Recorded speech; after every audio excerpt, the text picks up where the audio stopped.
कि आज मैं देख रहा कि जन संपर्क अभियान जो द्वारका में है और यहाँ पे देख रहा आसपास की सोसाइटी आई हुई है, क्या कहना चाहेंगे? पार्टी ने उम्मीदवार आपको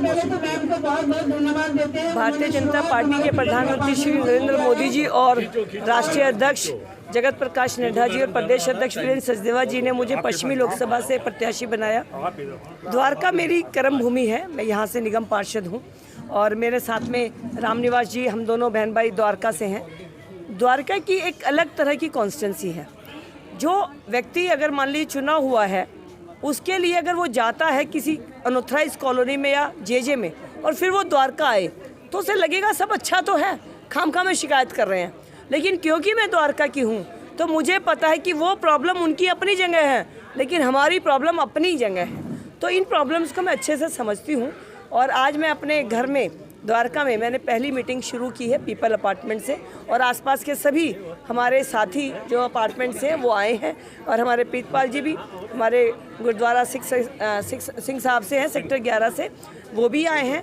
तो सभी आसपास के क्षेत्र के जो हमारे प्रमुख व्यक्ति हैं वो इस मीटिंग में शामिल रहे और हमने अपनी बात रखी है और आशीर्वाद के लिए अनुरोध किया है। कहीं ना कहीं लग रहा है चुनाव की तैयारी पूरी 2024 शुरू होते 2024 वैसे तो भारतीय जनता पार्टी का हर कार्यकर्ता हमेशा ही काम में रहता है। चुनाव आ जाता है तो वो आपको नज़र आता है। मैंने जितने काम गिनवाए हैं ये इस साल थोड़ी ना किए हैं, 5 साल में किए हैं, यानी मैं तो लगातार ही काम में थी। अब चुनाव है तो गिनवाएंगे तो सही। तो इसलिए आप कह सकते हो चुनाव की तैयारी है, हमारे लिए तो जीवन का एक हिस्सा है कि रोज़ हमें इनके लिए काम करना है। कमलजीत शेरावत जिंदाबाद। क्षेत्र में क्या अलग नजर आएगा सांसद बन के आते हैं? मुझे लगता है जो मोदी जी का विज़न है वो आज हम द्वारका एक्सप्रेसवे पे देख सकते हैं।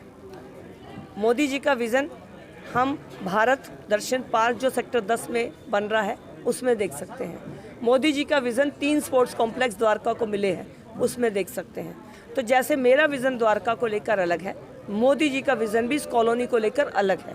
तो आपको आने वाले 2 से 3 सालों में, क्योंकि किसी भी प्रोजेक्ट को डेवलप होने में टाइम लगता है, लेकिन आज की डेट नोट कर लीजिए और आज से 3 साल बाद अगर आप मुझे इंटरव्यू कर रहे होंगे, इसको संभाल कर रखिएगा तो बहुत कुछ जंतर यहाँ पर आ चुका होगा। कमलजीत शेरावत जी यहाँ पे आई और स्वागत। भाई साहब, कमलजीत शेरावत जी की जीत के बारे में हमें कोई संदेह ही नहीं है और सिर्फ ये जीतेंगी नहीं बल्कि इतने मतों से जीतेंगी कि हो सकता है कि विरोधी उम्मीदवार की जमानत ही जब्त हो जाए।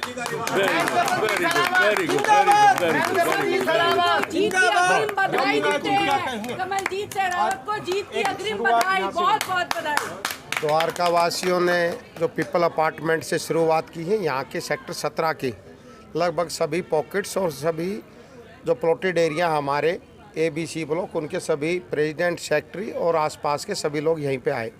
एक जनसभा, बहुत अच्छी जनसभा हुई है और यहाँ से शुरुआत मैडम ने पहले ही बताया कि मैं 2017 में जैसे मेयर बनी तभी यहाँ की फाइलें तैयार करा के इन्होंने यहाँ के काम करा दिए थे। सेक्टर 12 में एक पॉकेट्स आता है, पीपल अपार्टमेंट है, तो इन्होंने पहले ही करा दिए थे और मैंने पहले ही कह दिया मैडम को आगे आप जीत के आएंगे तो जो द्वारका के पीछे बचे हुए काम थे वो पूरे कराने। मैडम ने वादा किया कि आते ही पहले उनको पूरा कराएंगे।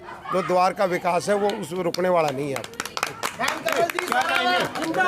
देखिए, सबसे पहले तो ये है कि मोदी जी ने नारी वंदन के लिए इनको टिकट दिया है और इतनी शिक्षित, मतलब कि BCom MCom वगैरह सब कुछ कर रहा हुआ, डिप्लोमे किए हुए, इतनी शिक्षित हमें मतलब कि MP मिली हैं और मतलब इतनी ज़्यादा वोटों से इनकी जीत होगी कि आप देखिएगा कि सबकी जमानत जब्त होगी। इनके अगेंस्ट जो खड़े हैं उनकी कहीं पूछ नहीं होगी। तो इनको हमें बहुत बहुत शुभकामनाएं और मोदी जी का भी बहुत बहुत धन्यवाद करते हैं।